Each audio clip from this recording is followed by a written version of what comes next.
እንግዲህ ኦሪት ዘኍልቍን ጀምረናል። ዛሬ በጌታ ጸጋ አራተኛ መጽሐፋችንን ጀምረናል። ከብሉይ ኪዳን ከ39ኙ መጽሐፍት አራተኛ መጽሐፋችን ነው። ኦሪት ዘኍልቍ እንግዲህ ብዙዎች እንደሚሉት ወይም ከላይ ስናየው እንደሚመስለው የእስራኤል ልጆችን ስም ዝርዝር ብቻ የያዘ መጽሐፍ ሳይሆን በርካታ ትንቢታዊ መልእክቶችን የያዘ መጽሐፍ ነው። እየደረስንበት ስንሄድ እናየዋለን። ትንቢታዊ መልእክቶች አሉት፣ ትምህርታዊ ነገሮች አሉት፣ ደግሞ የክርስቶስ ጥላ አለው። በጣም ደስ የሚል እንደ ማንኛውም የእግዚአብሔር ቃል ክፍል እጅግ የሚደንቅና እግዚአብሔር የሚናገርበት መጽሐፍ ነው። የእግዚአብሔር ሕዝብ ከግብፅ ባርነት የተጠራ ሕዝብ እንደሆነ በዘጸአት አይተናል።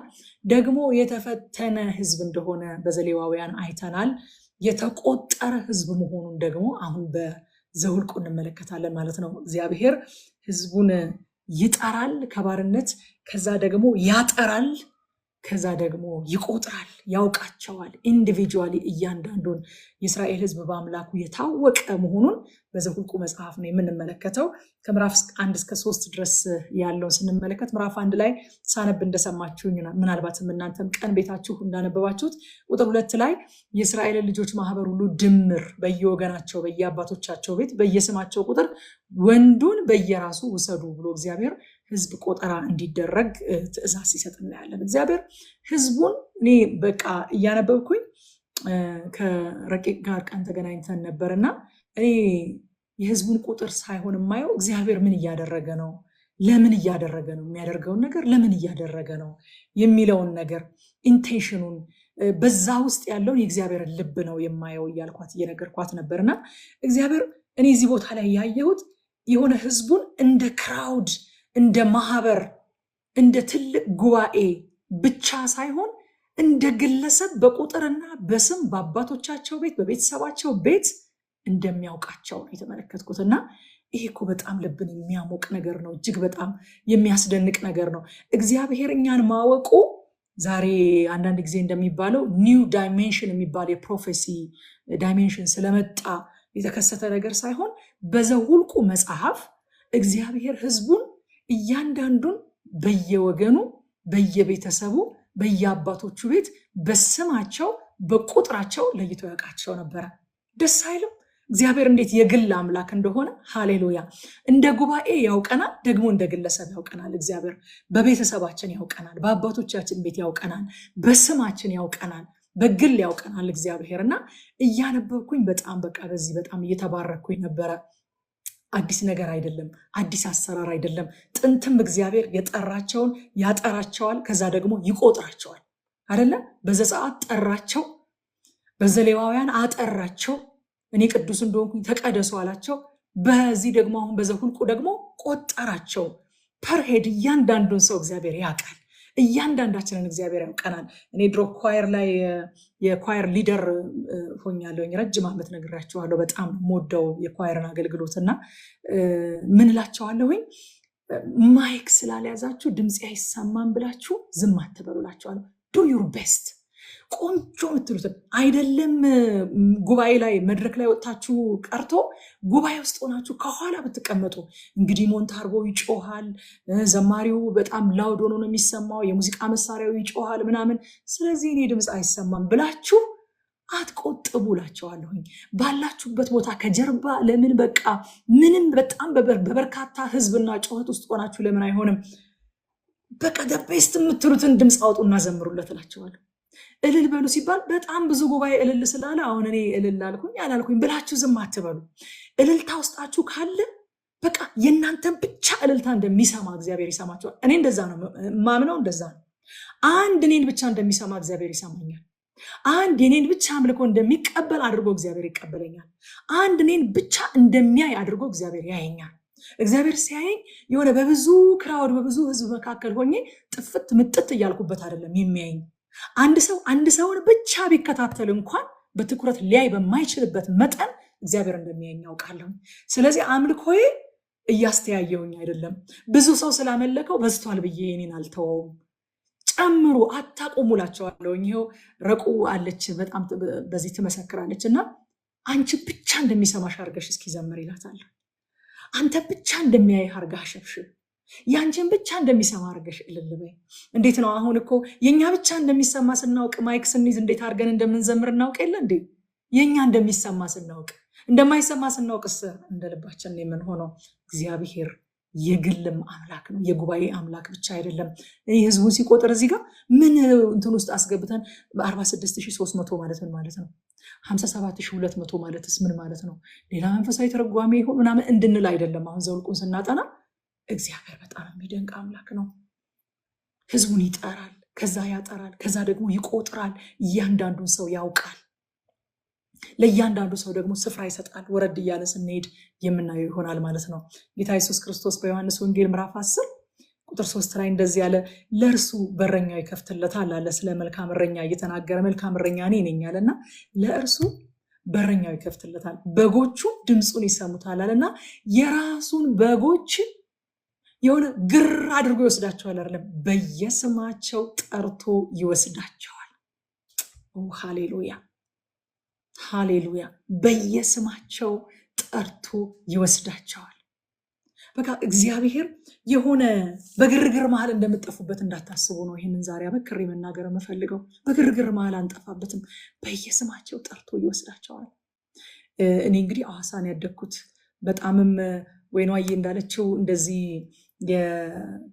የበጎችን የእረኝነትን የምናምኑን ኤክስፒሪየንስ ባላገኘው፣ እናቴ ግን ጥቂት በጎች ዝም ብላ ግቢ ውስጥ ነበራት እና ጀንበር የምትባል በግ ነበረችን እና እናቴ ስትመጣ እንዴት ሆና እንደምትመጣ አውቃለሁ። እሷም እናቴን ታውቃታለች። እናቴ ስትጠራት እኛ እንደምንጠራት አይደለም በጓ የምትመጣ የነበረው። የሐዋሳ ልጆች ካሉ ምናልባት ያስታውሳሉ ወይንም የሚያውቁ ካሉ ይገባቸዋል። እና በጣም በቃ ይገርመኛል ሳስበው። ጌታ ኢየሱስ ክርስቶስ በየስማቸው ጠርቶ ይወስዳቸዋል። እግዚአብሔር አይታቸዋል። ስም ሲጠራ እዛ ቦታ ላይ ስማቸው ይጠራቸዋል፣ በስማቸው ያውቃቸዋል። እና እግዚአብሔር ወገኖቼ የግል አምላክ ነው። ማንም ግለሰብ በህዝብ መካከል አይጠፋበትም። አትጠፊበትም እህቴ፣ አትጠፋበትም ወንድሜ። በህዝብ መካከል በግርግር መካከል አንጠፋበትም። ሂ ኢዝ ኬፐብል። በቃ እንዴት ካላችሁ እሱ እግዚአብሔር ነው። እሱ አምላክ ነው፣ ሰው አይደለም። ገደብ የለውም፣ ወሰን የለውም። የሆነ ነገር ሲያይ የሆነ ነገር አያመልጠውም። የሆነ ቦታ ሆኖ ከሆነ ቦታ አይጠፋም። በሁሉ ስፍራ ይገኛል፣ ሁሉን ያውቃል፣ ሁሉን ያያል። እኛን በሚቆጣጠር በሱ አይኖች ፊት ነገር ሁሉ የተራቆተ ነው እንጂ የተሰወረ አይደለም። ሁሉ ነገር በፊቱ የተራቆተ ነው። አንጠፋበትም። ደስ አይልም? አይጠፉበትም። 600 ምናምን ሺህ ህዝብ አይጠፋበትም። እግዚአብሔር ጠራቸው፣ አጠራቸው፣ ከዛ ደግሞ ቆጠራቸው። ደስ ሲል የግል አምላክ እና ቁጥር 3 ላይ ከ20 ዓመት ጀምሮ ይላል ከዚያም በላይ ያለውን ከእስራኤል ወደ ሰልፍ የሚወጡትን ሁሉ አንተና አሮን በየሰራዊቶቻቸው ቁጠራቸዋል። ወዳጆቼ ቆጠራው ዓላማ ነበረው። ዝም ብሎ አይደለም እግዚአብሔር የቆጠረው። አንደኛ እግዚአብሔር የሰጣቸውን ተስፋ ከጠላት እጅ እንዲያስለቅቁ እግዚአብሔር ለሰልፍ ሊያዘጋጃቸው ስለሆነ ነበር የሚቆጥራቸው። ሰራዊቱን ይቆጥራል እግዚአብሔር። ሊስት አለው ታውቃላችሁ። የእግዚአብሔር ሰራዊት የተመዘገበበት ሊስት አለ። ለምንድን ነው? ተስፋ ሰጥቷቸዋል። ተስፋቸው ደግሞ አውላላ ሜዳ ላይ የተቀመጠ አይደለም፣ በጠላት እጅ ያለ ነው። በአሞራውያን፣ በአሞናውያን፣ በከነአናውያን፣ በኢያቡሳውያን በእነሱ እጅ ያለ ነው። ስለዚህ በዓላማ ነው የሚቆጥራቸው። ሲቆጠሩ ቁጠሩልኝ ያለው ማንን ነው? ሰልፍ የሚወጡትን ሁሉ አንተና አሮን በየሰራዊቱ ቁጠሯቸው አለ። በዓላማ ነው ያስቆጠራቸው፣ የሰጣቸውን ተስፋ ከጠላት እጅ እንዲያስለቅቁ። ወዳጆቼ እግዚአብሔር ሁል ጊዜ ሜዳ ላይ ያለ ነገር አይሰጠንም። ተስፋ ሲሰጠን ተስፋው ሁል ጊዜ ሜዳ ላይ፣ አብዛኛውን ጊዜ እንደውም አይታችሁ ከሆነ እግዚአብሔር የሚሰጠው ተስፋ፣ እግዚአብሔር የሚገባልን የተስፋ ቃል በጠላት እጅ ላይ ነው ያለው። ደስ የሚለው ነገር ግን እግዚአብሔር ከሰጠን ማንም እጅ ላይ ይሁን እንደምንወርሰው የተረጋገጠ ነገር ነው። አስለቅቀን እንደምንወርሰው ያውቃል እግዚአብሔር። ተነሱና ውረሱን የሚለን ከዛ በኋላ ሰጥቻቸዋለሁ። ጥያቄው እግዚአብሔር ሰጥቶኛል ወይንስ አልሰጠኝም ነው እንጂ ነገሩ እንደው የተመቻቸ ስለሆነ ነፃ ስለሆነ ማንም ስላልያዘው በቀላሉ የሚገኝ ስለሆነ አይደለም እኛ የምናገኘው። እግዚአብሔር ሰጥቶኛል ወይ ነው። እግዚአብሔር ከሰጠን በማንም እጅ ይሁን በምንም እጅ ይሁን እንወርሰዋለን። ሃሌሉያ ጌታ ይባረክ። እና በጠላት እጅ ያለ ስለሆነ ተስፋቸው እሱን ለማስለቀቅ እያዘጋጃቸው ስለሆነ ሰልፍ የሚወጡትን ቁጠርልኝ ይላል እግዚአብሔር። ወገኖቼ በብሉይ ኪዳንም ሆነ በአዲስ ኪዳን የእግዚአብሔር ሕዝብ ፖዚሽኑ ስፒሪቹዋሊ በእረፍት ውስጥ ነው። ነገር ግን በዚህ ዓለም እስካለ ድረስ ደግሞ ሰልፍ ውስጥ ነው ያለው። በጦርነት ቀጠና ውስጥ ነው የሚኖረው። ሁል ጊዜ እያስለቀቀ ነው የሚወርሰው። የእግዚአብሔር ሕዝብ ካያችሁ ምንም ነገር በቀላል ወስዶ አያውቅም። በቀላል ለሌሎች በቀላል የሚሆን ነገር ኪዳን ካለባችሁ፣ የተስፋ ቃል ካላችሁ፣ የእግዚአብሔር ልጆች ስትሆኑ ተዋግታችሁ ነው የምትወስዱት። ተናጥቃችሁ ነው የምትወስዱት። አባብላችሁ አይደለም የምትወስዱት። በቀላሉ ሊለቅ አይፈልግም። ጌታ ይመስገን። ተናጣቂዎች የሚያደርገን እጃችንን ሰልፍ የሚያስተምር እግዚአብሔር ነው። ባለፈው ብያቸዋለሁ። እግዚአብሔር ሕዝቡ ሰልፍ የማያቅ ሰነፍ እንዲሆን አይወድም ብያቸዋለሁ። አይወድም እግዚአብሔር። ምክንያቱም ያለነው በጦርነት ቀጠና ውስጥ ነው። ኤፌሶን ምዕራፍ 6:11ንም እናስታውሰዋለን። የዲያብሎስን ሽንገላ ትቃወሙ ዘንድ እንዲቻላችሁ የእግዚአብሔርን ዕቃ ጦር ሁሉ ልበሱ። ዕቃ ጦር ሁሉ ለብሶ የሆነ ዘና ያለ ሰው ልትስሉ ትችላላችሁ? አይደለም። we're not home yet። ቤት አልደረስንም። ስለዚህ ሁሉ ጊዜ የታጠቀ የተዘጋጀ በጦርነት ቀጠና ውስጥ ያለ ንቁ የሆነ ኮንሽስ የሆነ የወታደር ኑሮ ነው ማለት ነው እግዚአብሔር ሕዝብ የሚኖረው። እና እግዚአብሔር እያዘጋጃቸው ስለነበረ ቁጠርልኝ፣ ሰልፍ የሚወጡትን ቁጠርልኝ ይላል። ሁለተኛ እግዚአብሔር የስርዓትና የዓላማ አምላክ ነው። እያንዳንዱ ሰው በዓላማው ስር እንዲሰለፍ ሲላይታችኋል አይደል? ስናነብ የስርዓት አምላክ ነው። በስርዓት እንዲሰለፉ ይፈልጋል እግዚአብሔር። በዓላማ እንዲሰለፉ ይፈልጋል። ዝም ብለው እዚህም እዛም ግር እያሉ እንዲሄዱ ሳይሆን በስርዓትና በዓላማ እግዚአብሔር ባስቀመጣቸውና ባሰለፋቸው ስፍራ ላይ እንዲሰለፉ ይፈልጋል እግዚአብሔር። በመሪ ስር ሆኖ በስርዓት ሆኖ በምሪት በእግዚአብሔር ትእዛዝ እንዲሰለፉለት ይፈልጋል እግዚአብሔር። ሁለተኛ አንደኛ ቆሮንቶስ ምዕራፍ 14 ቁጥር 40 ላይ በጣም የምወደው ቃል አለ። ነገር ግን ሁሉ በአገባብና በስርዓት ይሁን ይላል። በኦርደር ይሁን ይላል እንግሊዝኛው። እግዚአብሔር የኦርደር አምላክ ነው። ዝም ብለን ግር እያለን ወደ ሆነ ቦታ እንድንሄድ ደግሞ የሆነ ልክ ሌላ ደግሞ ዌቭ ሲነሳ ግር ብለን ወደዚህ ስፍራ እንድንመጣ እንደሱ አይደለም እግዚአብሔር ለሕዝቡ ያለው ዓላማ። አሰላለፍ አለ በእግዚአብሔር መንግስት ውስጥ፣ አካሄድ አለ በእግዚአብሔር መንግስት ውስጥ፣ ስርዓት አለ በእግዚአብሔር መንግስት ውስጥ፣ ጥሪ አለ በእግዚአብሔር መንግስት ውስጥ፣ ስፍራ አለ በእግዚአብሔር መንግስት ውስጥ። በስፍራችን እንድንቆም፣ በዕጣ ክፍላችን እንድንቆም፣ እግዚአብሔር ባሰለፈን ቦታ እንድንቆም፣ በጽናት እንድንቆም ደግሞ እዛ ቦታ ላይ እንዳንጸና የሚያደርጉን በርካታ ነገሮች ሊፈጠሩ ይችላሉ። በስፍራው ላይ እግዚአብሔር ጨረስኩ እስከሚል ድረስ በጽናት እንድንቆም፣ ስርዓት ይዘን እንድንቆም እግዚአብሔር ይፈልጋል። እግዚአብሔር የስርዓት አምላክ ነው። እውነት ነው አቤኑዬ። ስርዓት አለ፣ ጥሪ አለ፣ ስፍራ አለ፣ አሰላለፍ አለ፣ አካሄድ አለ፣ መሪ አለ፣ ምሪት አለ በእግዚአብሔር መንግስት ውስጥ። ዝም ብሎ ግር እያለ የሚሄድ ህዝብ አይደለም የእግዚአብሔር ህዝብ። በሰልፍ የሚሄድ ህዝብ ነው። ሃሌሉያ ጌታ ይባረክ። ሌላ ወገኖች እግዚአብሔር ወደ አዲስ ሲዝን ወይ ወደ አዲስ አገልግሎት ወደ አዲስ ጥሪ ከማስገባቱ በፊት አስቀድሞ ልባችንን፣ አካሄዳችንን ከሱ ጋር ያለንን ግንኙነት ያስተካክላል፣ አደራረግንም ያስተምራል። ወደ ተስፋይቱ ምድር ከመግባታቸው በፊት መጀመሪያ ህግን ሰጣቸው። ዘጸአት ላይ አይተናል። ስርዓትን ሰጣቸው። ከዛ በኋላ ደግሞ አጠራቸው። ዘኍልቍ ላይ ዘሌዋውያን ላይ ስንመጣ እንዴት ከሱ ጋር መኖር እንደሚችሉ ከግብፅ ምድር ከወጡ በኋላ እንዴት ከሱ ጋር መኖር እንደሚችሉ አስተማራቸው። አሁን ደግሞ አካሄድን፣ አሰላለፍን፣ አቋቋምን፣ ስፍራን ማወቅን፣ ምሪትን መከተልን፣ እነዚህ ነገሮች እያስተማራቸው ነው እግዚአብሔር። ለምን? ከፊታቸው እየመጣ ያለ አዲስ ሲዝን አለ። የሚገቡበት አዲስ ዓለም አለ። አዲስ ምድር እየገቡ ነው። ስለዚህ ወደዛ ከመግባታቸው በፊት ለዛ የሚሆን በቂ ዝግጅት ያስፈልጋቸዋል። ያንን ሰክሰስ፣ ያንን ስኬት፣ ያንን የሚወርሱትን የተስፋ ቃል የሚያስተዳድሩበት የሚሸከሙበት በቂ ትከሻ፣ በቂ ስትራክቸር ያስፈልጋቸዋል። ስትራክቸር እንድንሰራ ይፈልጋል እግዚአብሔር። ወደ አንድ ነገር ሲያስገባን አስቀድሞ ስትራክቸሩን እንድንሰራ ይፈልጋል እግዚአብሔር። እና እግዚአብሔር እያንዳንዱ ነገድ በልዩ አሰፋፈር በደንብ ስሙኝ። በልዩ አሰፋፈር ነገር ግን በአንድ ዓላማ ስር እንዲሰፍሩ ያዛል። አሰፋፈራቸው ልዩ ልዩ ነው። ይሁዳ በዚህ አቅጣጫ ከመገናኛው ድንኳን አፋዛዥ ማለት ትይዩ ማለት ነው። በዚህ አቅጣጫ ኤፍሬም በዚህ አቅጣጫ፣ ሮቤል በዚህ አቅጣጫ፣ ጋድ በዚህ አቅጣጫ እያለ አቅጣጫቸውን ይሰጣል እግዚአብሔር። ግን በአንድ ዓላማ ስር በልዩ ልዩ አሰፋፈር እያንዳንዱ ነገድ ነገር ግን በአንድ ዓላማ ስር እንዲሰፍሩ ያዛል። እያንዳንዱ ደግሞ በዓላማው ስር እንዲጓዝ ያዛል እግዚአብሔር። ሮሜ ምዕራፍ 12 ቁጥር 5 ሐዋርያው ጳውሎስ እንደዚህ ያለ፣ እንደዚህ እንግዲህ ብዙዎች ብንሆን አለ፣ እንዲሁ ብዙዎች ስንሆን በክርስቶስ አንድ አካል ነን፣ እርስ በርሳችን እያንዳንዳችን የሌላው ብልቶች ነን። አያችሁ ወዳጆቼ፣ እኔ እዚህ ጋር ቁጭ ብዬ ዛሬ እንደዚህ እንድናገር፣ እኔ እዚህ ጋር ቁጭ ብዬ የእግዚአብሔርን ቃል እንደዚህ ከእናንተ ጋር እንድጨዋወት የአካሌ ብልቶች የየራሳቸውን አስተዋጽኦ እያደረጉ ነው። ሁሉም አንድ አይነት ስራ አይደለም እየሰሩ ያሉት፣ ግን ሁሉም ለአንድ ዓላማ ነው የቆሙት። አሁን እዚህ ጋር እኔ ከእናንተ ጋር ቁጭ ብዬ እንዳላወራ እኔን ኢንተራፕት እያደረገ ያለ የአካል ክፍል የለም። ሁሉም እየተባበሩ ነው። በተቻለ አቅም ፎከስ አድርጌ እዚህ ጋር የጀመርኩትን ነገር እንድጨርስ ማለት ነው። አያችሁ፣ እንደ ብልቶች በአካል ውስጥ የተለያየ ፈንክሽን ነው ያለን። አንዱ ቢያስተምር ሁሉ አስተማሪ አይደለም።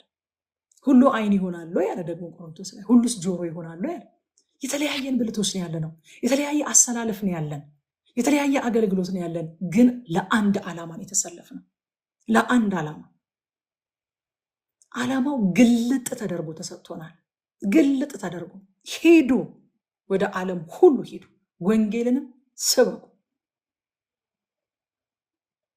እያጠመቃችኋቸው ያዘዝኳችሁን እያስተማራችኋቸው ደቀ መዛሙርቴ አደርጓቸው ተሰጥቶናል። ይህንን ለማድረግ ልዩ ልዩ አይነት አሰላለፍ፣ ልዩ ልዩ አይነት አደራረግ እያንዳንዱ ብልት አለው። ነገር ግን ዓላማው አንድ ነው። እያንዳንዱ አማኝ የተለያየ ጥሪ ያለው የተለያየ ብልት ቢሆንም ለአንድ ዓላማ የተሰለፈ የአካሉ ክፍል ነው ማለት ነው። ብልቶች ሁሉ ደግሞ እግዚአብሔር ባስቀመጣቸው ስፍራ ሲሰለፉ ለአካሉ ጥንካሬና ድልን ይሰጣሉ። እግዚአብሔር ባስቀመጣቸው ስፍራ ሲሰለፉ ማለት ነው። እና ስፍራ ሲያስይዛቸው እግዚአብሔር ምን አይነት ቢዩቲፉል ኢሜጅ ነው! በቃ እስኪ እንደገና ሄዳችሁ አንብቡትና ምን አይነት ቢዩቲፉል ኢሜጅ ነው! እንዴት ነው እግዚአብሔር የስርዓት አምላክ በስርዓት ያስቀመጣቸው፣ በስርዓት ያሰለፋቸው፣ እንዴት አስጠንቅቆ እንደሚል ለአንዱ የነገረውን እንትናም እንደዛው አይልም። በድጋሚ ሙሉ ትእዛዝ ነው ለእያንዳንዱ። ስታነቡት እናንተ አሁን ይህን መድገም ምን አስፈለገ? ሮቤልም እንደዛው፣ ኤፍሬምም እንደዛው፣ ምናሴም እንደዛው ቢል እኮ ቀላል ነበረ ልትሉ ትችላላችሁ። ግን እግዚአብሔር አጽንኦት መስጠት ስለፈለገ ለሁሉም ሰው ሙሉ ትእዛዝ ነው የሚሰጠው። እንደ የወገናቸው፣ እንደ አባቶቻቸው ቤት፣ እንደ ቤተሰባቸው እንዲሰፍሩ ትእዛዝን ይሰጥ ነበር። እግዚአብሔር የስርዓት አምላክ ነው። ሌላው እግዚአብሔር ሕዝቡን ሲያስቆጥር ለአብርሃም ዘርህን አበዛዋለሁ ብሎ የገባው ኪዳን መፈጸሙንም እናያለን አይደል? ዘፍጥረት 15 ላይ ወደ ሜዳ ወጣውና ወደ ሰማይ ተመልከት አለው። ከዋክብትን ልትቆጥራቸው ትችል እንደሆነ ቁጠር አለው ይላል። ዘርህም እንደዚህ ይሆናል አለው ይላል። እና የአብርሃም ኪዳን በብሉይ ኪዳን ሳያበቃ ደግሞ በአዲሱ ኪዳንም ቀጣይ ፍጻሜውን አግኝቶ ገላትያ 3:29 ላይ እናንተ የክርስቶስ ከሆናችሁ እንኪያስ የአብርሃም ዘር እንደ ተስፋውም ቃል ወራሾች ናችሁ ይላል። የአብርሃም ዘር በምድር ብቻ ሳይሆን በሰማይ የአብርሃም ዘር የሆነን እኛም በስተናል። ያንንም እናያለን እዚህ ቦታ ላይ ትውልድ ሲቆጠር። ጌታ ይባረክ። እግዚአብሔር ተስፋውን መፈጸሙን እናያለን። እና እግዚአብሔር ወገኖቼ አንድ የገባኝ ነገር ይሄንን እያነበብኩኝ ቁጠሩ ካለ ወደሚቀጥለው ደረጃ ሊያሸጋግር ነው። ቁጠሩ ይላል እግዚአብሔር። ይለካል፣ ይመዝናል፣ ይፈትናል፣ ይቆጥራል። ለምን? ወደሚቀጥለው ሲዝን መግባት ይችላሉ ወይ? የሚቀጥለውን ሲዝን ሃንድል ማድረግ ይችላሉ ወይ? የሚሸከም ትከሻ አላቸው ወይ? ማርና ወተት የምታፈሰዋ ምድር የሚሸከም ትከሻ፣ የማይታበይ ልብ አላቸው ወይ? መሸከም ይችላሉ ወይ? ከነዓናውያንን አስለቅቀው መውረስ ይችላሉ ወይ? እዛ ገብተው አምላካቸውን አይዘነጉም ወይ? ዛሬም በህይወታችን እግዚአብሔር እንደዛ ያደርጋል። ወደ አዲስ ሲዝን ሊያስገባን ሲል ያለንበትን ሁኔታ እንድንቆጥር፣ ራሳችንን ኢቫሉዌት እንድናደርግ እግዚአብሔር ይፈልጋል። ለዛ ነው ብዙ ጊዜ እንደዛ እናደርጋለን አይደለም? ወንጌል አማኞች እንደዚህ አይነት ልምድ አለን። ወደ አዲስ ሲዝን፣ ወደ አዲስ ዓመት፣ ወደ አዲስ አገልግሎት፣ ወደ አዲስ ሀገር ከመሄዳችን በፊት በጾምና በጸሎት ራሳችንን ኢቫሉዌት እናደርጋለን፣ እንቆጥራለን፣ ያለንበትን ነገር እንመዝናለን፣ እንለካለን። ኃይል እንቀበላለን፣ ምሪት እንቀበላለን። እና እግዚአብሔር ቁጠሩ አለ። ወደ አዲስ ነገር ላስገባችሁ ስለሆነ ቁጠሩ። ከዛስ ምሪትን ትቀበላላችሁ፣ አደራረግን ትማራላችሁ፣ አሰላለፍን ትሰለጥናላችሁ፣ አካሄድን አሳያችኋለሁኝ፣ ዓላማ ሰጣችኋለሁ። እያንዳንዱ ሰው በዓላማው ስር ይሰለፋል። ነገር ግን ከዛ በፊት ኢቫሉዌሽን መኖር አለበት። መቆጠር የሚባል ነገር አለ። ራሳችንን የምንመረምርበትን ጸጋ እግዚአብሔር ያብዛልን። ኦ ሃሌሉያ! በጣም የባረከኝ ምዕራፍ 1 በእውነት እግዚአብሔር እያንዳንዳችንን በስምና በስም ብቻ እንዳይመስላችሁ፣ ደግሞ ስማችሁ ብቻ ስለታወቀ አይደነቃችሁ። አዎ በስም የሚጠራ እግዚአብሔር ነው። ስለ ነቢያት አገልግሎት እግዚአብሔርን እጅግ አድርጌ አመሰግናለሁ። ሚስጥርን ሲገልጡ ነቢያት በእውነት እግዚአብሔር አምላካቸው በመካከላቸው ነው ብለው አሕዛብ ወድቀው ይሰግዳሉ ይላል መጽሐፍ ቅዱስ። ይጠቅማል። ወንጌልን ለመስበክም ይጠቅማል። ወድቀው ይሰግዳሉ። አሕዛብ በመካከላችን እግዚአብሔር እንዳለ ያውቃሉ። ስለዛ እግዚአብሔርን አመሰግናለሁ። ግን ደግሞ እዛ ላይ እንዳንቆም እግዚአብሔር እያንዳንዳችን በስም ብቻ ሳይሆን የሚያውቀን እኛን በፈጠረበት ዓላማ ያውቀናል። ሃሌሉያ! በዓላማም ጭምር ነው የሚያውቀን። እንዲህ እንዲያደርግ የፈጠርኩት ብሎ ማለት ነው የሚያውቀን። ሃሌሉያ! ለዛ እኮ ነው ሐዋርያ ጳውሎስ መልካሙን ስራ ለማድረግ በክርስቶስ ኢየሱስ ዳግመኛ ተወለዳችሁ አለ። ምን ለማድረግ እንደተፈጠርን ሁሉ ነው እግዚአብሔር የሚያውቀው። ስማችን ማን እንደሆነ ብቻ አይደለም፣ ምን ለማድረግ እንደተፈጠርን። ሃሌሉያ! ስማችንንማ ራሳችንም እናውቀዋለን ወገኖቼ። ስማችን መጠራቱ አይደለም ሊያስደንቀን የሚገባው፣ ስማችንን እኛም እናውቀዋለን፣ ቤተሰቦቻችንም ያውቁታል። ብዙ ሰው የጠፋው ስሙ አይደለም። ስሙ ጠፍቶት አይደለም ብዙ ሰው የሚንከራተተው፣ ስሙ ጠፍቶት አይደለም። እግዚአብሔር ያየለትን ነገር የማይወርሰው ለምን እንደተፈጠረ ዓላማውን ስለማያውቅ ነው። እግዚአብሔር ግን ስማችንን ብቻ ሳይሆን ዓላማችንን ያውቃል። በስምና በዓላማ ለይቶ ያውቀናል። እያንዳንዱን ነገድ፣ እያንዳንዱን ቤተሰብ፣ እያንዳንዱን ቤት በዓላማ ስር ያሰልፋል። እግዚአብሔር በስማቸው ይጠራቸውና በዓላማ ስር ያሰልፋቸዋል ማለት ነው። ጌታ ይባረክ። እና ቅድም እንዳልኳችሁ ስም ዝርዝራችን ደግሞ በእግዚአብሔር ሰራዊት መዝገብ ውስጥ ተጽፏል። እያንዳንዱ አማኝ በክርስቶስ አካል ውስጥ ስፍራ አለው። በሰራዊቱ መዝገብ ውስጥ ተጽፏል ስማችን። እና ከድል በፊት፣ ከመውረስ በፊት፣ ከስኬት በፊት ስርዓትን፣ አካሄድን ያስተምረን እግዚአብሔር። አሜን በሉ ወገኖች። ያስተምረን። አንዳንድ ጊዜ ስኬትን መሸከም አቅቶን ተንገዳግደን ወድቀን ልንሰበር እንችላለን። ድልን ማስተዳደር አቅቶን ወደኋላ ተንገዳግደን ልንወድቅ እንችላለን። ከስኬት በፊት፣ ከድል በፊት፣ ከመውረስ በፊት ስርዓትና አካሄድን እግዚአብሔር ያስተምረን። አሰላለፍን ያስተምረን እግዚአብሔር። እንደው ድብልቅልቅ ካለ ነገር ያውጣን እግዚአብሔር። ድብልቅልቅ ካለ ነገር አሜን። በእውነት በቃ ማለዳ ተነስተን ለምን የሚለውን ጥያቄ ካልመለስክ ከቤት መውጣት ከንቱ ነው ይባላል። ከቤት ስንወጣ ለምንድን ነው መውጣው የሚለውን ነገር መልሰን የምንወጣ ሰዎች እግዚአብሔር ያደርገን። በእውነት ዝም ብዬ የት ነው የሚሄደው ሳይሆን ለምንድን ነው የሚሄደው የሚለውን መልሰን የምንወጣ ሰዎች እግዚአብሔር ያደርገን። ምክንያቱም እግዚአብሔር የትን ብቻ ሳይሆን ለምንንም የሚያዘጋጅ አምላክ ነው። በየማለዳው የተዘጋጀ ለምን አለ፣ እኛ የምንመልሰው ማለት ነው። ለምን እንደምንወጣ፣ ለምን እንደሰጠን ያንን ቀን፣ ለምን ከእንቅልፋችን እንዳነቃን እግዚአብሔር ያውቃል እኮ። እኛ ስለማናውቀው ነው ዝም ብለን እግራችን ያደረሰን ቦታ ምን ሄደው ዝም ብለን ስንንከራተት ብለን የምንገባው።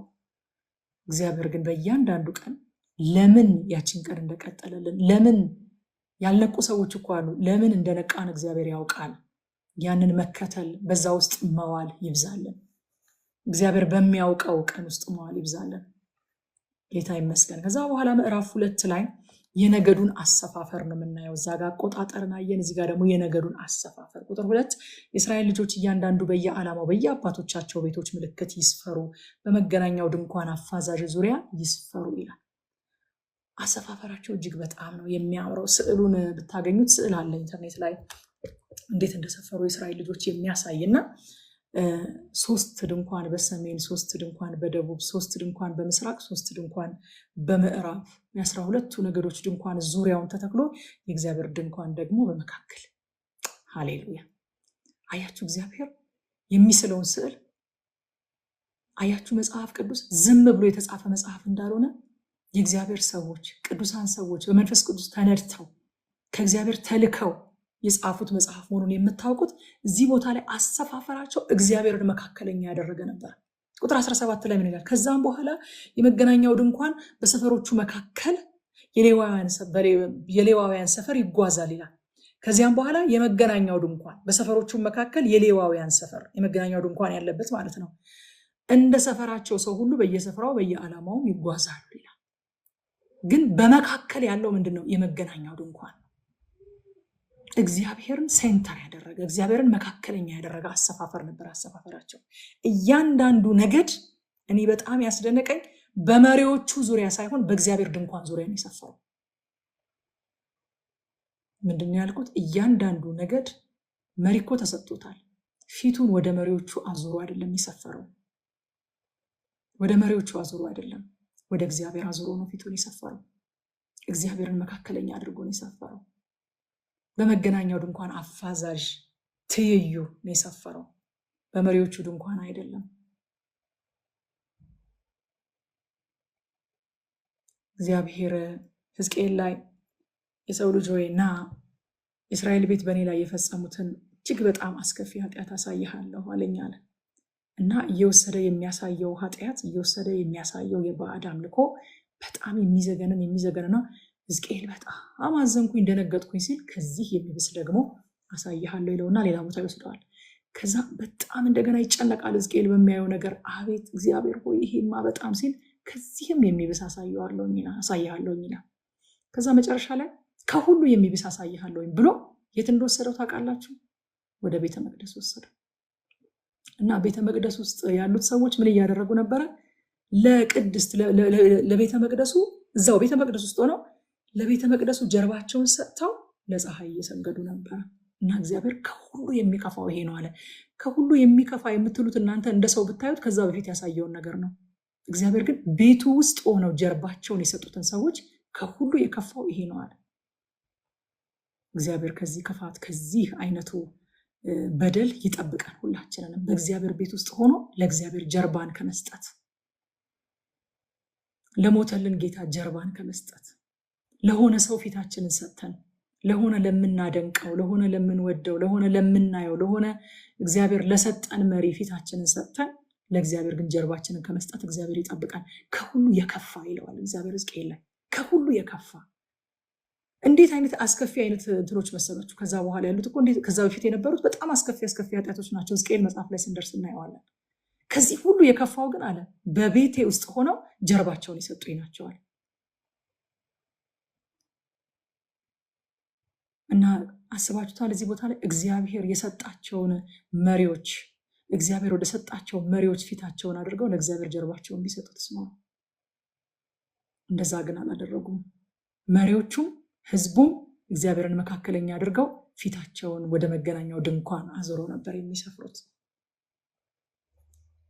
ሃሌሉያ፣ ጌታ ይመስገን። ቆላስይስ ምዕራፍ 1 ቁጥር 17 እንደዚህ ይላል። እርሱ ይላል ስለ ክርስቶስ ሲናገር ከሁሉ በፊት ነው ይልና ሁሉም በእርሱ ተጋጥሟል። ሃሌሉያ።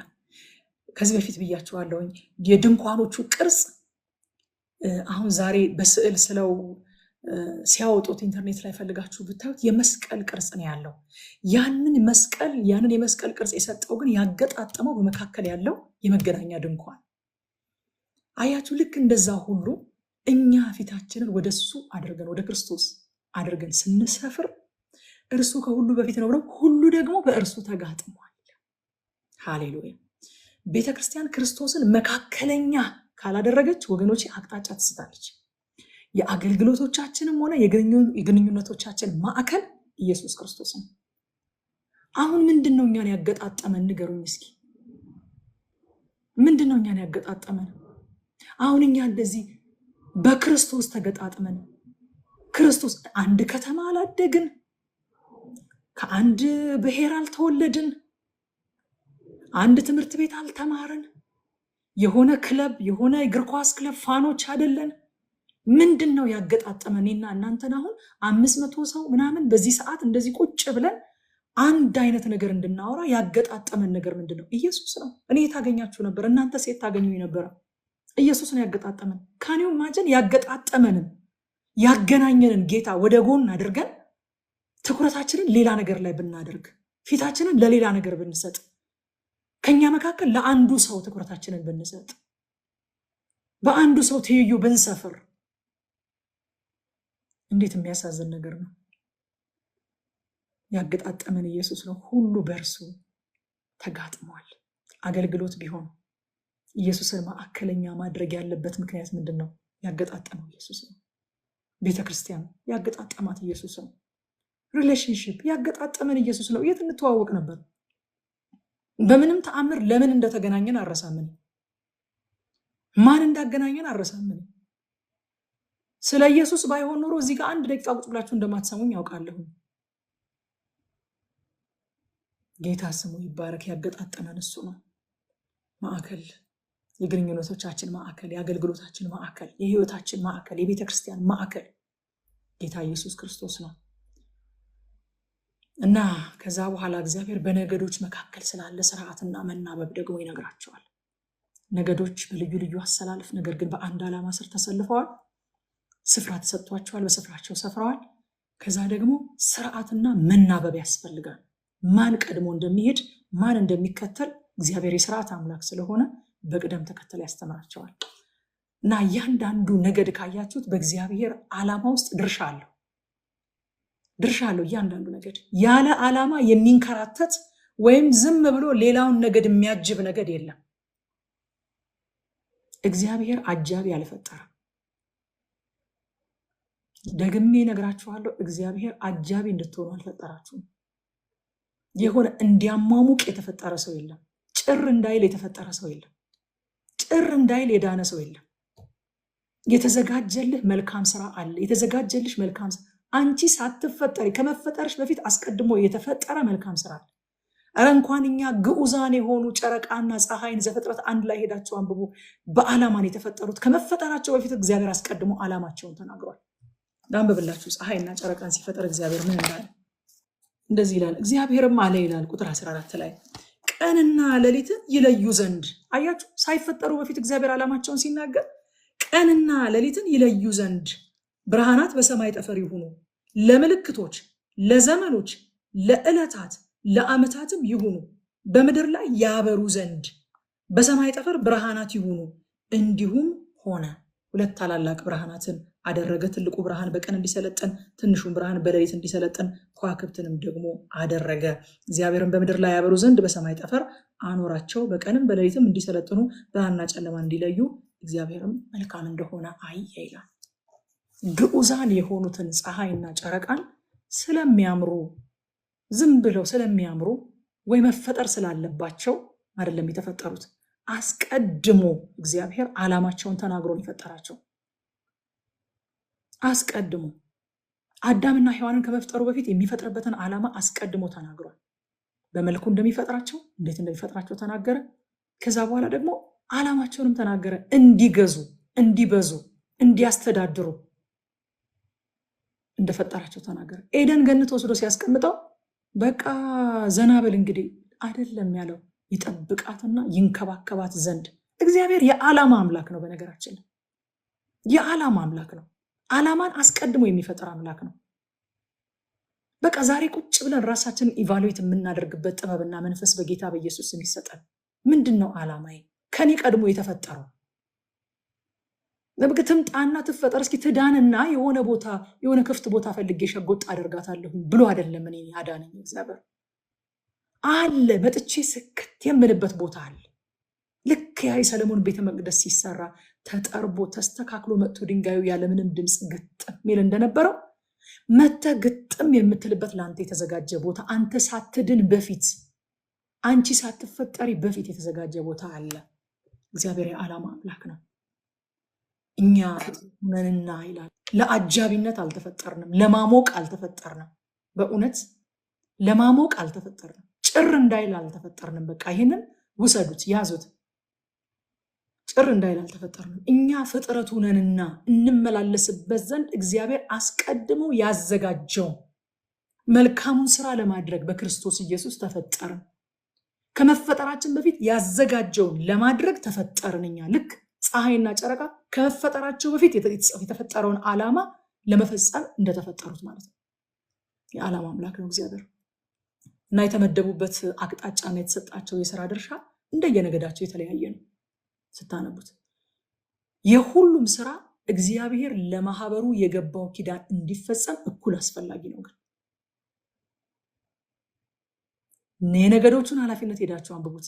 የተለያየ ነው። እንደየቤቶቻቸው እንደየነገዶቻቸው የተለያየ ዓላማ፣ የተለያየ አሰላለፍ የተሰጣቸው፣ የተለያየ የሥራ ድርሻን የተሰጣቸው፣ ነገር ግን የሁሉም ነገድ ደግሞ ኮንትሪቢዩሽን አስተዋጽኦ እግዚአብሔር ለማህበሩ የገባው ኪዳን አለ አይደል? ወደ ከነዓን ገብተው ወተትና ማር የምታፈሰዋን ምድር እንዲወርሱ ኪዳን ገብቷል አይደል? እግዚአብሔር ያንን ለመውረስ ያንን አቺቭ ለማድረግ የእያንዳንዳቸው አስተዋጽኦ ወሳኝ ነው። ኢንፋክት ያንዱ ካንዱ አያንስም አይበልጥም። በኋላ መጣበታለሁ። እኩል አስፈላጊ ነው። ሮሜ ምዕራፍ 12 ከ4-5 ሐዋርያው ጳውሎስ ስለ አካሉ ነው የሚናገረው። እንግዲህ እያፈራረቅን ነው የምናየው። እስራኤልን እናያለን፣ የክርስቶስን አካል ደግሞ እናያለን። ስለ አካሉ ምን አለ? ሮሜ ምዕራፍ 12 ቁጥር 4 እና 5 ላይ በአንድ አካል ብዙ ብልቶች እንዳሉ የብልቶቹም ስራ አንድ እንዳይደለ የብልቶቹም ሁሉ ስራ አንድ እንዳይደለ እንዲሁ ብዙዎች ስንሆን በክርስቶስ አንድ አካል ነን፣ እርስ በርሳችንም እያንዳንዳችን የሌላው ብልቶች ነን ይላል። ልዩ ልዩ ብልቶች ነን። ስራችን አንድ አይነት አይደለም። አንድ አይነት አለመሆኑ ግን አያሳንሰንም፣ አያስበልጠንም። እኔ እዚህ ጋር ቁጭ ብዬ ስለተናገርኩኝ እናንተ እዛ ጋር ቁጭ ብላችሁ ስለሰማችሁ አንዳችን ከአንዳችን አንበልጥም፣ አናንስም። ፎር ዛት ማተር እንደውም መበላለጥ ከተጀመረ እግዚአብሔር ጌታ ኢየሱስ ክርስቶስ ያለው ምንድን ነው? በገበታ ቁጭ ብሎ የሚመገብ ነው ወይንስ የሚያስተናግደው ማን ይበልጣል አለ ቁጭ ያለው። ስለዚህ አሁን በዛ ካልኩሌሽን መሰረት ከሆነ እናንተ ትበልጣላችሁ። እኔ እንዳስተናጋጅ ነኝ፣ እንደ ዌይተር ነኝ። የእግዚአብሔርን ቃል ወደ እናንተ እያቀረብኩ ነው። እናንተ ደግሞ በገበታ ቁጭ ብላችሁ እየተመገባችሁ ነው። በዚህኛው ሂሳብ ከሆነ እናንተ ትበልጣላችሁ። እንደው የሚበላለጥ ነገር አይደለም ግን። ስለዚህ ዛሬም አማኞች በክርስቶስ አካል ውስጥ ልዩ ልዩ ግን የማይበላለጥ የሥራ ድርሻ አለን ወገኖች። ድርሻችንን የምንወጣው ግን ክርስቶስን ማዕከላዊ ባደረገ መልኩ ነው። ክርስቶስን ማዕከላዊ ባደረገ መልኩ የክርስቶስ አካል የሆነችው ቤተክርስቲያን ጠንካራ እንድትሆን፣ ሚዛኗን የጠበቀች እንድትሆን አማኞች አገልግሎታቸውን ከሌሎች ጋር ማስተያየት፣ ማወዳደር ማቆም አለባቸው። ውድድር ስለመጣ እኮ ነው የኦፊሶች ሽሚያ የመጣ። ሽሚያ ፓስተርነት ከወንጌላዊነት በለጠ። ከዛ ደግሞ ነብይነት ከፓስተርነት በለጠ። ሐዋርያነት ደግሞ መጣና ነብይነትንም በለጠው። ስለዚህ ውድድር ውስጥ ገባን። እግዚአብሔር ግን እንደዛ አይደለም የሚለው። ለዩልኝ፣ ቀቡልኝ፣ ቀድሱልኝ ምናምን ብሎ ሌዋውያን እኔ በቃ እንደው ምን ጉድ ነው ምናምን ነገር ስትሉ መጋረጃ እንዲሸከሙ ነው ይላል እግዚአብሔር። አይገርማችሁ? በእግዚአብሔር ቤት የሚደረገው እያንዳንዱ ነገር ለካ የከበረ ነገር ነው።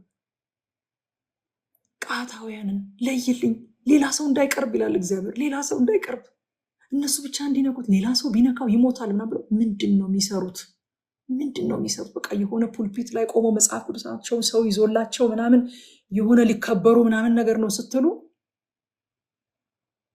ድንኳኑን መጋረጃውን እንዲሸከሙ ነው ይላል እግዚአብሔር። መቆሚያውን፣ እግሩን፣ ምሰሶን እንዲሸከሙ ነው የሚፈልገው እግዚአብሔር። እንደውም ይሄኛው መጋረጃ ቃታውያን ብቻ ይሸከሙ ምናምን ብሎ ስፔሲፊክ አድርጎ ይናገራል ማለት ነው። እና ማስተያየትና ማወዳደር ብናቆም የክርስቶስ አካል ጠንካራ ትሆናለች፣ ሚዛኗን የጠበቀች ትሆናለች።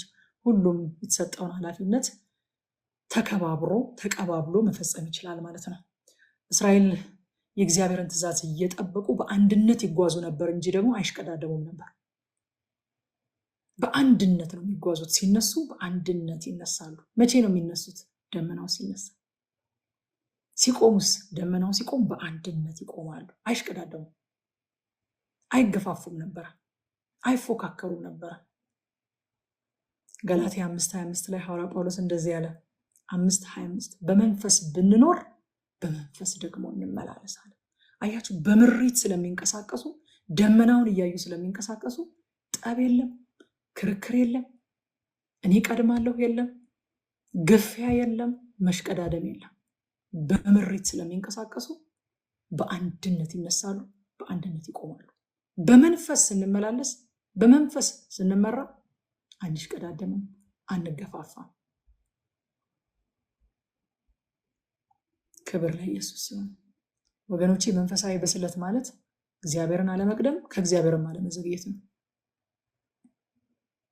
መቅደምም መንፈሳዊነት አይደለም፣ መዘግየትም መንፈሳዊነት አይደለም። በሱ እርምጃ ልክ መጓዝ፣ ሳይጋፉ መጓዝ፣ ምሪቱን ተከትሎ መጓዝ። እግዚአብሔር እንደውም ከፍጥነት ይልቅ የእሱ ምሪት ተከትለን በህብረት መንቀሳቀሳችን ያስደስተዋል። ከሌላው ተለይተን እንደው በቃ እሳት የላስን ላጥ ብለን የምንሄድ አቋራጭ መንገድ የምናቅ መሆናችን አይደለም እግዚአብሔርን የሚያስደስተው። የእሱን ምሪት እየተከተልን በአንድነት የምንንቀሳቀስ መሆናችን የበለጠ ያስደስተዋል እግዚአብሔር።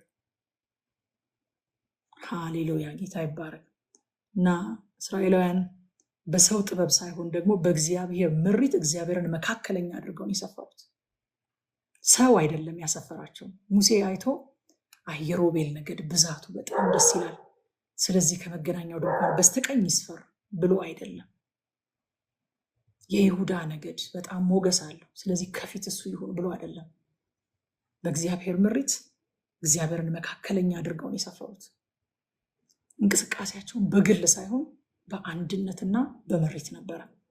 እና ወገኖች እኛ ምን እናድርግ? ክርስቶስን ማዕከላዊ እናድርግ። ያገናኘን ክርስቶስ መሆኑን አንርሳ። ያገጣጠመን ሁሉ በእርሱ ተገጣጥሟል፣ አትርሱ። በቃ በጌታ ያወቃችሁትን ሰው በተለይ በቃ በምን ታውቁት ነበረ? ሌላ እርሱ ላይ ያገጣጠመው። ከዚህ በፊት ብያቸዋለሁ። አንድ በጣም የምወደው መዝሙር አለ፣ ረቁ ታውቀዋለች። ወዳጅ ያበዛህልኝ ወዳጄ እያልኩህ የሚል ወዳጅ ያበዛልን። በቃ ወዳጄ ብዬው ወዳጅ አብዝቶልኝ ከዛ በኋላ በራሴ እንደተወዳጀው በራሴ ሰዎች እኔን ወደውኝ እንደመጡ እሱን ለብሼ እንዳላመረብኝ ነገር እሱ ሞገስ ሆኖኝ እንዳልሰማችሁኝ እንደዛ ባደርግ በደል አይደለም፣ የበደል በደል አይደለም። እሱን ወዳጄ ብዬ እኮ ነው ሰው የወደደኝ። እሱን ለብሼ እኮ ነው ያማረብኝ። እሱ ስለተቀበለኝ እኮ ነው ሰው የተቀበለኝ። ይህንን የማንረሳበት ጸጋ እግዚአብሔር ያብዛልኝ። የታውቃት ነበር አሁን ወይኗ አየን የመሰለች እህት እኔ ኬት አመጣ ነበረ? እሱ አገጣጥሞን አይደል እንዴ? እሱን ከመሃል አስወጥተን እኔና ወይኗ ብንል አሁን አስባችሁታል? እግዚአብሔር ይጠብቀን፣ እግዚአብሔር ይጠብቀን ከዚህ እና ክርስቶስን ማዕከል እናድርግ። እግዚአብሔር በሰጠን ስፍራ ደግሞ በታማኝነት እንቁም። ስፍራን የሚሰጥ እግዚአብሔር ነው፣ የሚያሰፈር እግዚአብሔር ነው። መንፈስ ቅዱስን እየሰማን ከአካሉ ጋር በመናበብ ደግሞ እንንቀሳቀስ። ክርስቶስ መካከለኛ ሲሆን ሁሉም ትክክለኛውን ስፍራ ይይዛል። ጌታ ይባረክ። ምዕራፍ 3ን ቶሎ ብዬ ይሄዳለሁኝ። ከሌዊ ነገድ ለሆኑት ለቀዓታውያን የተሰጠ ትእዛዝ ነው። ምዕራፍ 3 ቁጥር 6 ላይ የሌዊን ነገድ አቅርበህ ያገለግሉት ዘንድ በካህኑ በአሮን ፊት አቁማቸው ይላል። ሌዋውያን ራሳቸውን አይደለም ለአገልግሎት የመረጡት፣ እግዚአብሔር ነው ለአገልግሎት የመረጣቸው። እዚህ ጋር እንዳየ ነው። በአዲስ ኪዳን ግን እግዚአብሔር አማኞችን ሁሉ ለአገልግሎት መርጧል። ምንም ልዩነት የለም። ከሌ ሌዋዊ ነው ከሌ አይደለም የሚባል ነገር የለም። ከሆነ ነገድ በስጋ በመወለድ አይደለም፣ በክርስቶስ ደም ሁላችንን ለአገልግሎት ለይቶናል አማኞችን እግዚአብሔር። አንያ ጴጥሮስ 2:9 ሁሌ የምናነበው የእግዚአብሔር ቃል ክፍል ነው። እናንተ ግን ከጨለማ ወደሚደነቅ ብርሃኑ የጠራችሁን የእርሱን በጎነት እንድትናገሩ የተመረጠ ትውልድ፣ የንጉሥ ካህናት፣ ቅዱስ ሕዝብ፣ ለርስቱ የተለየ ወገን ናችሁ ይላል። ይሄ እንግዲህ ለአገልጋዮች የተጻፈ አይደለም። ይሄ ለምዕመናን ሁሉ ለቅዱሳን ሁሉ የተጻፈ መልእክት ነው። ስለዚህ ሁላችንም እግዚአብሔር ለአገልግሎት ለይቶናል። ከዛ ቁጥር 12 ላይ እነሆ እኔ በእስራኤል ልጆች ዘንድ ደግሞ ይላል ማኅፀንን በሚከፍተው በበኩሩ ሁሉ ፋንታ ሌዋውያንን ከእስራኤል ልጆች መካከል ወስጃለሁ ብሎ 13 ላይ በኩር ሁሉ ለእኔ ነውና ሌዋውያን ለእኔ ይሁኑ። በግብፅ ምድር በኩርን ሁሉ በመታሁ ቀን ከእስራኤል ዘንድ በኩርን ሁሉ ሰውንና እንስሳን ለእኔ ለይቻለሁኝ፣ ለእኔ ይሁኑ፣ እኔ እግዚአብሔር ነኝ ይላል 12 እና 13። እና እግዚአብሔር የግብፅን በኩር ሁሉ ገድሎ እስራኤልን ነፃ ስላወጣ በኩር ሁሉ የእሱ እንደሆነ ተናግሮ ነበረ። እስከዛሬ እያየን የመጣ ነው፣ ታስታውሳላችሁ። አሁን እዚህ ጋር በ12ቱ ነገዶች በኩራት ፈንታ የሌዊን ነገድ በኩር አድርጋችሁ ስጡ። ወኪል በኩር ሆኖ ይምጣ ወደ እኔ ሌዊ ብሎ እግዚአብሔር ይናገራል። እንደውም ሲቆጠሩ ሌዋውያን አይታችሁ ከሆነ 22,000 ብቻ ሆኑ እነሱ። ወንዶቹ ሌዋውያን ሲቆጠሩ ከአንድ ወር ጀምሮ ያለው ሌዋዊ ተቆጥሮ 22,000 ናቸው እነሱ በኩራት ማለት ናቸው። ከዛ በኋላ የእስራኤል ሕዝብ ሲቆጠር ደግሞ 22,270 አካባቢ መጣ ማለት ነው። እና 270ው በተመን ይቤዠው ብሎ እግዚአብሔር ለዛ ቤዛ የሚሆን እስራኤል እንዲከፍል የቀረው ሲናገር እናየዋለን። እና ሌዋውያንን እንደ በኩር አድርጋችሁ ስጡኝ፣ በቃ ከእያንዳንዱ ቤት በኩር አልወስድም፣ ሌዋውያንን ወክላችሁ ስጡኝ በኩር አድርጋችሁ ይላል። በኩር ማለት እንግዲህ እግዚአብሔር የኔ ነው ያለው የተለየ ከእርሱ በኋላ ያሉትን የሚወክል ፊተኛ ልዩ መብት ያለው ማለት ነው በኩር ማለት። እኛ በአዲስ ኪዳን በኩራችን ክርስቶስ ነው። ሃሌሉያ። ቆላስይስ ምዕራፍ 1 ቁጥር 18 እርሱም የአካሉ ማለት የቤተ ክርስቲያን ራስ ነው ይላል። እርሱም በሁሉ ፊተኛ ይሆን ዘንድ መጀመሪያ ከሙታንም በኩር ነው ይላል። ሃሌሉያ። በኩራችን ልክ እስራኤል የነሱን ሁሉ በኩር ወክሎ ሌዋውያን በእግዚአብሔር ፊት እንደሚታዩላቸው ከዚህ በኋላ በኩር እንደማይጠይቅ እግዚአብሔር ከእንስሶቻቸውም ከልጆቻቸውም በኩር አይጠይቅም እግዚአብሔር። ለምን? ሌዋውያንንና እንስሶቻቸውን በዛ ፈንታ ወኪል በኩር አድርጎ ስለወሰደ እንደ በኩር በእግዚአብሔር ፊት ይታያሉ ለእስራኤል ማለት ነው ሌዋውያን። የኛ በኩር ደግሞ ኢየሱስ ክርስቶስ ነው። እኛን ወክሎ ዕለት ዕለት በኩራችን በእግዚአብሔር ፊት ይታይልናል። ሃሌሉያ። ክብር ለኢየሱስ ይሁን። እርሱ በኩራችን ነው። ዘወትር በእግዚአብሔር ፊት እኛን ወክሎ ይታያል። ዕብራውያን 9:28 እንዲሁ ክርስቶስ ደግሞ የብዙዎችን ኃጢአት ሊሸከም አንድ ጊዜ ከተሰዋ በኋላ ያድናቸው ዘንድ ለሚጠባበቁት ሁለተኛ ጊዜ ያለ ኃጢአት ይታይላቸዋል ይላል። የሌዋውያን ቤቶች ጌድሶን፣ ቀዓትና ሜራሪ የሚባሉ 3 ቤቶች ናቸው ያላቸው። እያንዳንዱ ቤተሰብ የየራሱ ኃላፊነት አለው። አይገፋፋም፣ አይሽቀዳደም። ሃሌሉያ ሃሌሉያ። ጌታ ይባረክ። ይሄ ጸጋ ይብዛልን። በእውነት እዚህ ውስጥ ያለነው ይሄ ከዚህ ከተፈወስን እኮ ብዙዎችን እንፈውሳለን። እንደ መድኃኒት ሆነን እንወጣለን። አይገፋፉም፣ አይሽቀዳደሙም እነዚህ ሰዎች። አንደኛ ቆሮንቶስ ምዕራፍ 12 ቁጥር 5 ላይ ሐዋርያው ጳውሎስ እንደዚህ አለ፣ አገልግሎትም ልዩ ልዩ ነው አለና ጌታ ግን አንድ ነው። ወዳጆቼ አስቡት እስኪ፣ አንድ ጌታን የሚያገለግል ሰው ይመስላል? አንድ ጌታ የሚያገለግል ሰው አንመስልም እኮ። ለአንድ መንግስት የሚሰራ ሰው አንመስልም እኮ። ወደ አንድ ጎተራ የሚገባ ምርት የሚሰበስብ ሰው አንመስልም እኮ።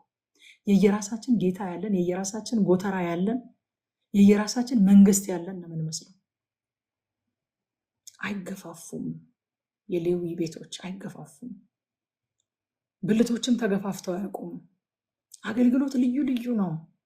ጌታ ግን አንድ ነው። ለአንድ ጌታ ነው ያደርነው፣ ለአንድ ዓላማ ነው ያደርነው፣ ለአንድ መንግስት ነው የምንሰራው፣ በአንድ ጎተራ ነው የምናከማቸው። ወዳጆቼ በቀኑ መጨረሻ አገልግሎት ሲመዘን ታማኝና ያልታመነ የሚባል ነው እንጂ ትልቅና ትንሽ የሚባል አገልጋይ የለም። በቀኑ መጨረሻ እግዚአብሔር አገልግሎታችንን ሲመዝነው በክርስቶስ የፍርድ ወንበር ፊት ስንቆም ኦ ታላቅ አገልጋይ አይልም፣ አንተ በጎ ታማኝ ባሪያ፣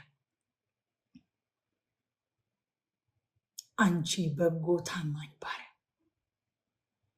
እዚህ ምድር ላይ በያዝናቸው ታይትሎች፣ እዚህ ምድር ላይ በገነባናቸው ስሞች አንቺ ታላቅ፣ አንተ ታላቅ የሚባል ባሪያ የለም። ስለዚህ እግዚአብሔር ከኛ የሚፈልገው ታላቅነትን ሳይሆን በጎና ታማኝነት፣ በጎነትና ታማኝነት እግዚአብሔር የሚፈልገው። እግዚአብሔር ይባረክ። የምንገፋፋው መቼ በጎ ለመሆን ታማኝ ለመሆን አይደለም፣ ታላቅ ለመሆን አይደለም የምንገፋፋው። ከአንቺ አገልግሎት ይልቅ የኔ አገልግሎት ልቆ እንዲታይ፣ ተልቆ እንዲታይ አይደለም የምንገፋፋው። በቀኑ መጨረሻ ግን በዛች በክርስቶስ የፍርድ ወንበር ፊት ስንቀርብ አገልግሎታችን ሲመዘን ታላቅና ታናሽ የለም ለካ። እንዴት አይነት ኪሳራ ነው! እንዴት ይቆጨን ይሆን? አንተ ታማኝ በጎ ባሪያ። የመጨረሻው በቃ ለጆሮ የሚናፍቅ ድምፅ፣ ማንኛውም አማኝ ሊሰማው ሊጓጓበት የሚገባው ድምፅ ማለት ይሄ ነው። አንቺ ታማኝ በጎ ባሪያ፣ አንተ ታማኝ በጎ ባሪያ፣ በተሰጠህ ነገር ታምናሃልና ና ወደ ጌታ ደስታ ገባ መባል ማለት ነው በቀኑ መጨረሻ እንጂ አንተ ታላቅ አንተ ታናሽ የሚባል ሰው የለም። የአገልግሎት ትንሽና ትልቅ የለም። የታማኝነትና የበጎነት ጉዳይ ብቻ ነው። ቁጥር 15 የሌዊ ልጆች በየአባቶቻቸው ቤቶች በየወገናቸው ቁጥር ወንዱን ሁሉ ከ1 ወር ጀምሮ ከዚያም በላይ ያለውን ቁጥራቸው። ኦ ሃሌሉያ! በእግዚአብሔር ዘንድ ወገኖቼ ለመታየትና ለመቆጠር ቱሊትል የሚሆን የሚያንስ የለም። እግዚአብሔር የማይታዩ የሚባሉ ሰዎችና አገልግሎቶችን ያያል፣ ይቆጥራል። ወደ እርሱ የተጠጉትን የእሱ የሆኑትን ሌዋውያንን ከ1 ወር ጀምሮ ያሉትን ቁጠሩልኝ አለ እግዚአብሔር። ከ1 ወር ጀምሮ ያሉትን ቁጠሩልኝ። ማቴዎስ ወንጌል ምዕራፍ 10 ቁጥር 42 ላይ ጌታ እንደዚህ ያለ፣ ማንም ከነዚህ ከታናናሾች ለአንዱ ቀዝቃዛ ጽዋ ውሃ ብቻ በደቀ መዝሙር ስም የሚያጠጣ እውነት እላችኋለሁ ዋጋው አይጠፋበትም ማለት። ትላልቅ ነገሮችን ስናስብ እግዚአብሔር ትናንሹን እንደሚያይ እንዳንረሳ። እግዚአብሔር ትናንሹን ነገር ያያል፣ የልባችንን ፖዚሽን ያያል፣ ታማኝነታችንን ያያል። እግዚአብሔር ባስቀመጠን ቦታ ሰው ባያየን እግዚአብሔር ያየናል። እየሰራን ያለነውን ነገር ሰው ባያውቀው እግዚአብሔር ያውቀዋል። ፓስተሩ ሪኮግኒሽን ባይሰጠው፣ እውቅና ባይሰጠው እግዚአብሔር ግን ያውቀዋል። ቤተክርስቲያን ውስጥ ተውትና ቤታችሁን ዘግታችሁ ስለ ቤተክርስቲያን የማለዳችሁትን ምልጃ እግዚአብሔር ያውቀዋል። የጸለያችሁትን ጸሎት እግዚአብሔር ያውቀዋል። ከእግዚአብሔር ፊት የሚሰወር በጣም የሚያንስ ለመታየት በእግዚአብሔር ዓይን በጣም የሚያንስ ምንም ነገር የለም። ማንም ሰው የለም፣ ምንም ነገር የለም። በእግዚአብሔር መንግስት ውስጥ ትንሽ ወይንም አጋጣሚ የሚባል አገልግሎት የለም። እግዚአብሔር እጃችን ላይ ያስቀመጠውን ነገር በታማኝነት በደስታ በሙሉ ኃይላችን እናድርግ። በሙሉ ኃይላችን። ክብር ለኢየሱስ ይሁን። የቤተክርስቲያን ውስጥ በተለያየ ዘርፍ አገልግያለሁ። በተለይ የሚጎ ቤተክርስቲያን ሙሉ ጊዜ አገልጋይም ነበርኩኝ። 4 ዓመት ሙሉ ጊዜ አገልግያለሁ የሚጎ ቤተክርስቲያን እና ባለፈው ወር ስትመጡ የደህንነት አስተማሪ ነበርኩኝ። በሚቀጥለው ወር ደግሞ ስትመጡ የኳየር ሊደር ነኝ። ከ6 ወር በኋላ ብትመጡ የጸሎት ህብረት መሪ ሆኛለሁኝ። ወዲያኛው ዓመት ስትመጡ ደግሞ ሌላ የሆነ ኦፊስ ውስጥ የሆነ ነገር እያደረግኩኝ ነው። በቃ እግዚአብሔር እጄ ላይ ያስቀመጠውን ነገር በሙሉ ኃይል ያደርገዋለሁ። በቃ ሌላ ቀን እንደሌለኝ። ክብር ለኢየሱስ ይሁን። ይሄ ደግሞ በቃ እዛ ቦታ ላይ ያሉ መሪዎች ያስተማሩኝና የሰጡኝ መርህ ነው። እኔ በጣም መልካም ሰው አስተዋይ ሰው ስለሆንኩኝ ከሆነ ከውስጤ ፈልቅቄ ያመጣሁት ነገር ሆኖ አይደለም። በቃ እግዚአብሔር ባስቀመጠኝ ቦታ በታማኝነት ማድረግ ያለብኝ ነገር በሙሉ ኃይሌ ማድረግ እንዳለብኝ አስተማሩኝ። ጌታ ኢየሱስ ይባርካቸው። ዛሬም ወገኖቼ ባላችሁበት ቦታ እግዚአብሔር ባስቀመጣችሁ ስፍራ የምታደርጉትን ነገር በሙሉ ኃይላችሁ አድርጉት። እናንተ ማንም እውቅና አይስጠው። እንደውም በተቃራኒው ሁሉ ልትወቀሱ ትችላላችሁ። እግዚአብሔር ግን ያያል፣ እግዚአብሔር ግን ያውቃል። ደግሞ ዋጋ ይመዝናል። ማወቅ ብቻ እንዳይመስላችሁ፣ ዋጋ ይመዝናል። ሃሌሉያ! ጌታ ይባረክ። ክብር ለኢየሱስ ይሁን። እንግዲህ ዘሁልቁ ጅማሬው ይህንን ይመስላል። ምዕራፍ 1፣ ምዕራፍ 2፣ ምዕራፍ 3 ድረስ ይህንን ነው ከዘሁልቁ መጽሐፍ ዛሬ የወሰድናቸው ነገሮች።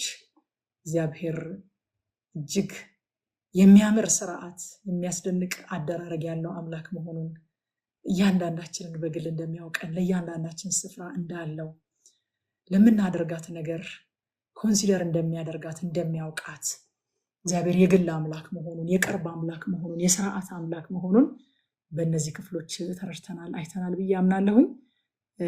ሌላውን ነገ እንቀጥላለን።